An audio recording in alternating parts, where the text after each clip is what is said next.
first timers, kamusta? Anong first time ang meron sa inyo ngayon? Kung ako tatanungin nyo, walang first time sa akin ngayon, pero para kay Madonna, meron. Kasi ngayong araw, lalabas tayo, mag-iikot-ikot tayo dito sa mga motor shop kasi maghahanap tayo ng oil para kay Madonna. Araw ng change oil niya ngayon. First time niya. Kaya samahan niyo ako. Namiss ko ang ganito ah.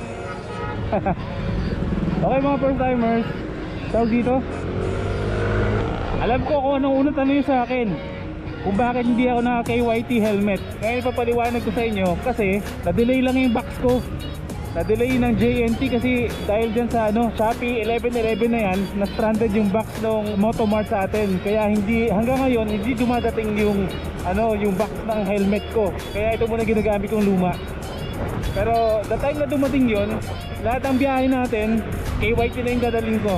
I mean, hindi na ako pwedeng gumamit ng ibang brand ng helmet. Yung pupunta natin ngayon, bale, ito lang sa Shell. Ayan, magtatanong lang tayo or titingin tayo kung anong oil ang pwede dito. Kasi meron ako mga options eh. At hindi ko alam kung pwede ba sa kanila magpapalit ng oil dito. Tanong lang tayo.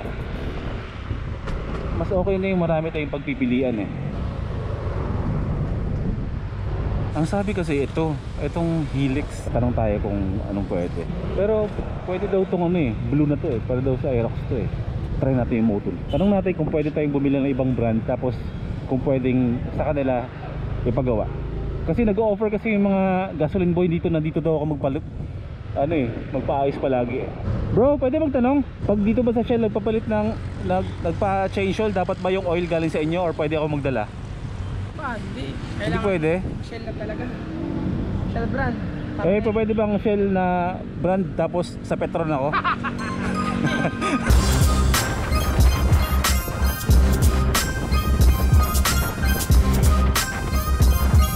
Kasi simula nang nilabas ko to sa Atimonan ng Quezon, ang billing kasi sa akin is dapat pag naabot ko na yung 500 kilometers saka magpapalit ako ng oil. Ngayon umabot na siya ng 863 863 kilometers na. Malapit na mag 1,000 bago na palitan.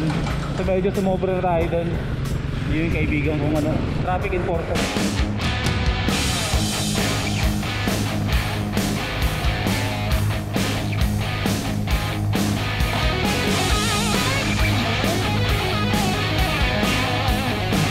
Merong isang dito, motor shop din, isang motor shop dito malapit sa Out for Wash. Try natin, baka meron doon para hindi na tayo pumunta ng giginto. Try natin dito.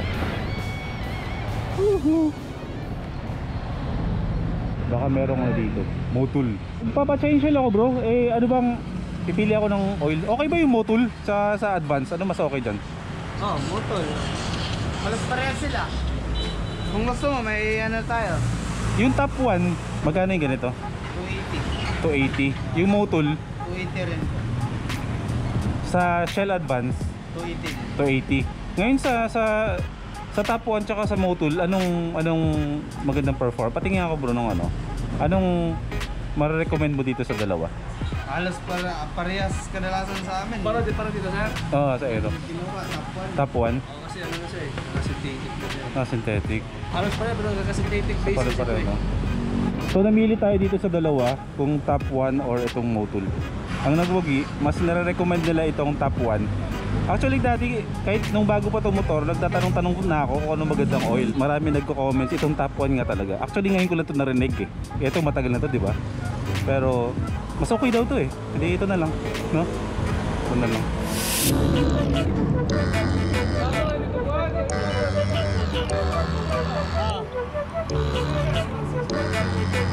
Pwede na?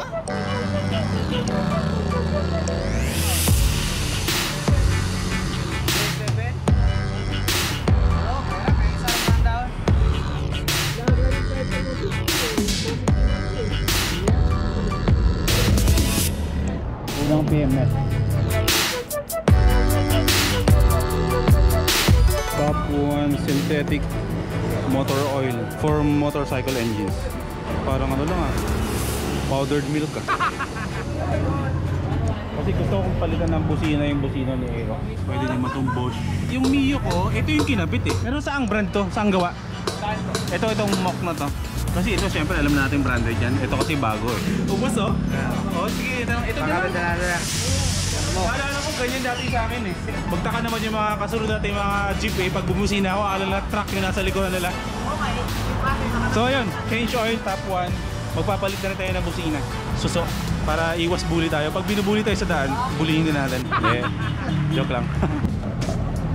So ito yung pinili natin na busina. Kasi yung Bosch napakamahal eh. Pang kotse siya pero gagamitin siyang pang motor. So magkagulatan na lang tayo sa daan. Virgin pa.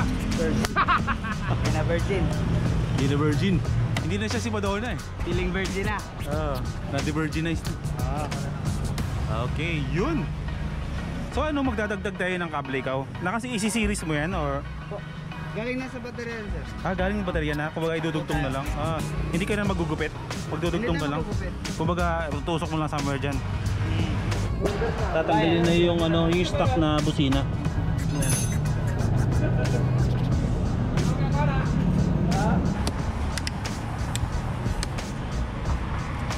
Crack!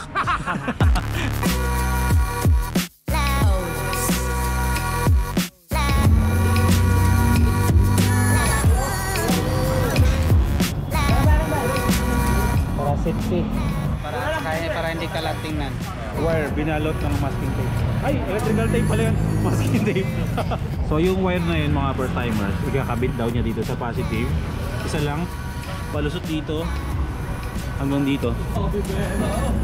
Hindi ko alam kung ano nakaabang dyan, pero positive lang daw ang kukunin niya dun sa battery.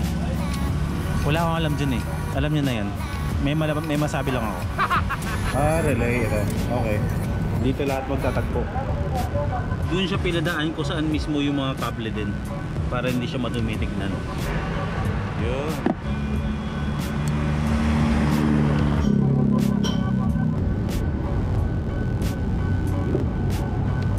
Parang hindi halatang ano, may dinagdag na kable.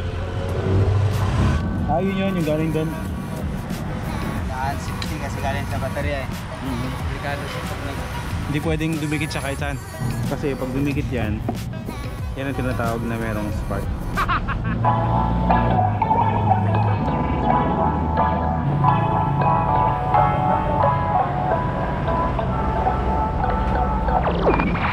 Saan mo ba ilalagay yung suso? Dito sa ilalim o dito? Yung isa sir sa ilalim.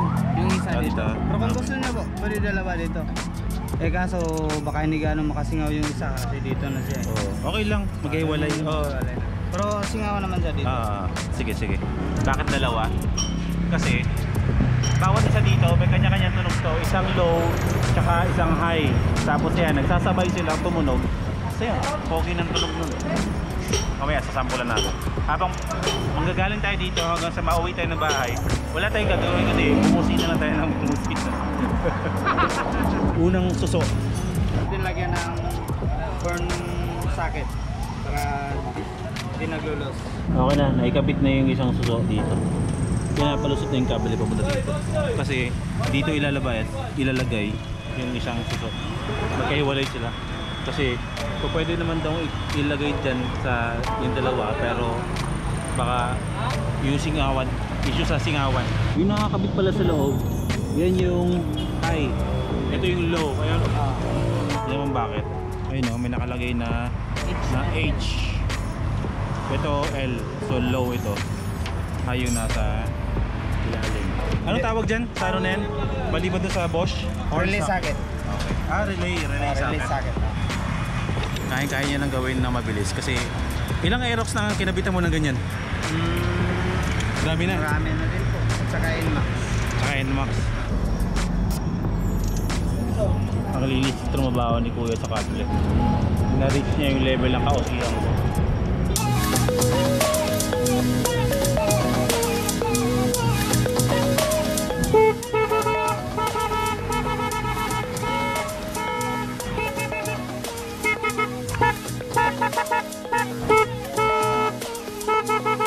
Galing oh. Linis.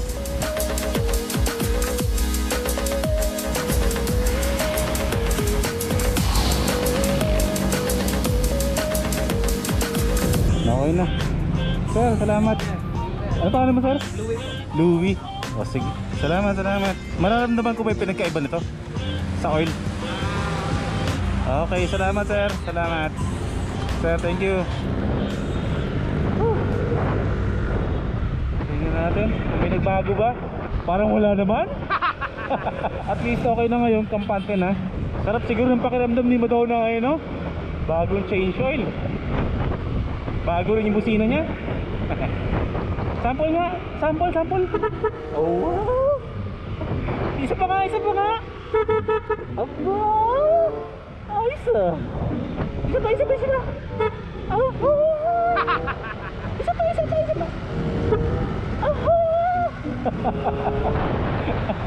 Ay, nako. Okay mga first timers, yun lang ang vlog natin ngayon. Ang sarap din, na-miss ko ang ganito, no? Yung usapang motor. Wow! Napakayabang ng busina. Isa basta. Uwian na. Sa mga nagtataka kung saan ako lumipat ng bahay, taga Malolos pa rin ako, taga Dakila pa rin ako, pero doon na kami lumipat sa bahay ng lolo namin. This time malalaman nyo rin kung saan ako lumipat dito. Correct. So ayun mga first timers, magkita-kita ulit tayo sa next vlog natin, no? Like, comment, and subscribe. Mabuhay kayong lahat.